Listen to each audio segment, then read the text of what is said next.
One of the DaaS products that we have been looking at that countries can actually deploy is the verifiable credentials. And we have spoken many times. I think Center for DPI has tremendous set of resources that you have put together around the world. Why verifiable credential is a hot topic around the world. Most people have understood that if I receive a certificate, academic certificate, birth certificate, vaccine certificate, salary certificate, income certificate, it doesn't matter.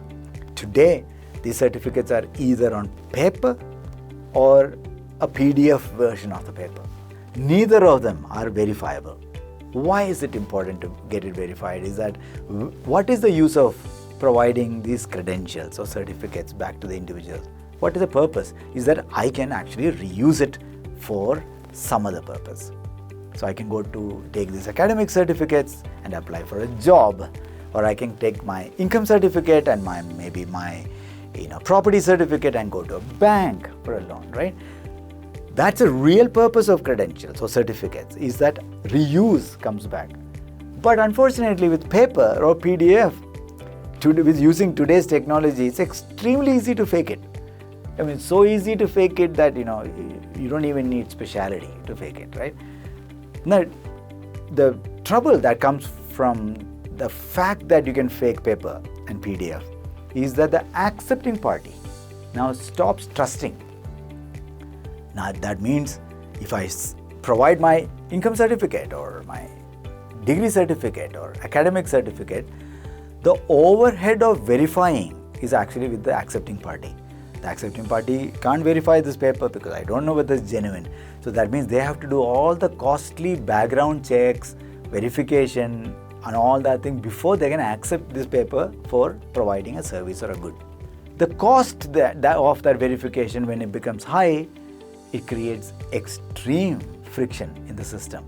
And most people get denied, saying, I can't serve you because much of the things you are saying are unverifiable and much of this paper is unverifiable. Now we have a fake sense of security sometimes, you show government ID card or government certificate, somehow people accept it. But today's world, it's so easy to generate, which is also what is reason why in the digital world, in the digitally native world, it's quite easy. And especially with vaccine certification, most of the countries have started doing that, to convert these certificates and documents and data sets that we are providing back to the citizen, converting them into a verifiable format. That means I can still use a paper because inclusion is key. I can still use the paper printed, but I can put a digitally sent QR code. That one thing that completely changed the trustworthiness of that paper and reduce the cost of acceptance at one shot. And vaccine days we did, a lot of countries did that. India is doing that for many, many documents, including academic. So we can repeat this for many, many certificates, right? But this needs two things. One, open standards, so that we can actually do open standards to create trust. And there are global standards, open standards, so we can adopt that. And we need some software to create such QR codes and issue what's called an issuance type of software and accepting type of software.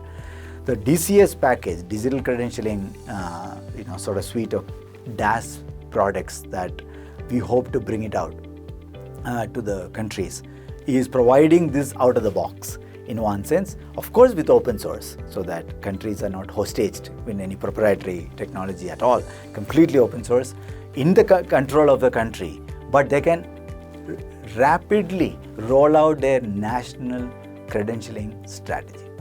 And that no reason a country should take a year or 2 years to do anything like this. Countries should be able to do in 2-3 months. They should be able to launch this. And it's a journey. Not all certificates gets verifiable on day one. Rome was not built in a day one. It takes time. But I think countries will find ways to convert every one of their certificates